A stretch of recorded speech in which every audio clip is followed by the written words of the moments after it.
I've been kind of systematically going through the main issues that are causing symptoms in fibromyalgia. So stage by stage, system by system, some of the ones that we've gotten into is like the immune system, lymphatics, digestion. But I want to talk about a really big one now, and that's stress. Okay. So how many of you have gotten flare-ups when you've gotten stressed?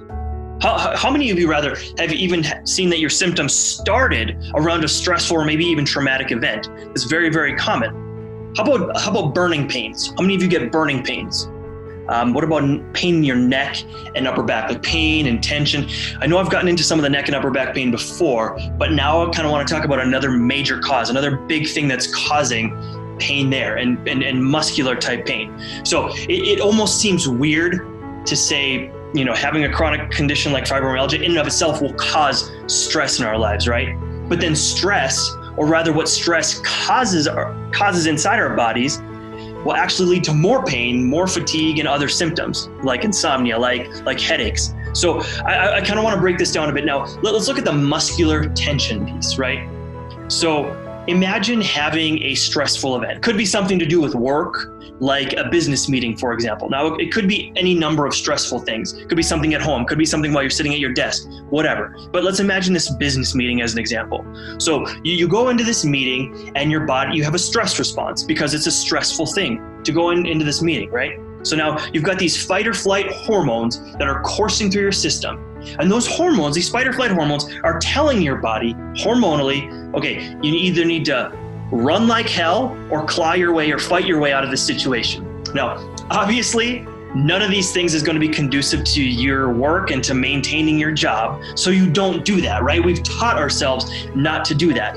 However, those fight or flight hormones are still there. Now, they're there telling your muscles to engage. They're increasing your heart rate. They're changing your digestion. They're telling your muscles to gear up and produce more energy so that you can fight, so that you can run. Now, that's still there, but you can't use them like that. So what starts to happen? Your muscles start to tense up. They might become sore. You might actually feel this happening in real time. I know I have. Now, this will start to change your digestion as well. In some people, it actually might cause them to have diarrhea. And some people, they might get constipated. This is basically irritable bowel syndrome 101. Now imagine having the same thing sitting down, sitting at a desk, sitting on your sofa or whatever, but there's a stressful event. And you've got all these hormones coursing through you. And so your legs start to tense up. Your back starts to tense up. And now you need to get up. You need to walk. You need to go up or down the stairs, whatever it is. And now your muscles are so tense that your legs might be stiff. And what do you think starts to happen to your joints in the process? Now, normally this movement, this elegant movement of walking, should be absorbed by your muscles properly so that it shouldn't harm your joints. But because these muscles get so tense, it starts to actually cause damage to the joints because the impact of something as simple like walking is being now absorbed by your joints, by your ankles, by your knees, by your hips, and on up the spine. So this becomes a huge factor in a lot of people, especially people that are suffering from things like arthritis. And they'll be told that they are bone on bone. They've got all these arthritic changes in their joints.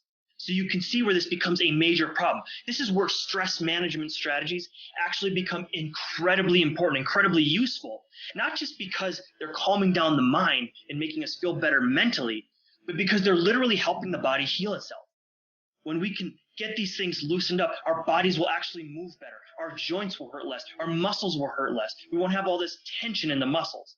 Now, I also mentioned burning pain, and I do want to get into that one as well. I'm going to start talking about burning pain, what's causing that tomorrow.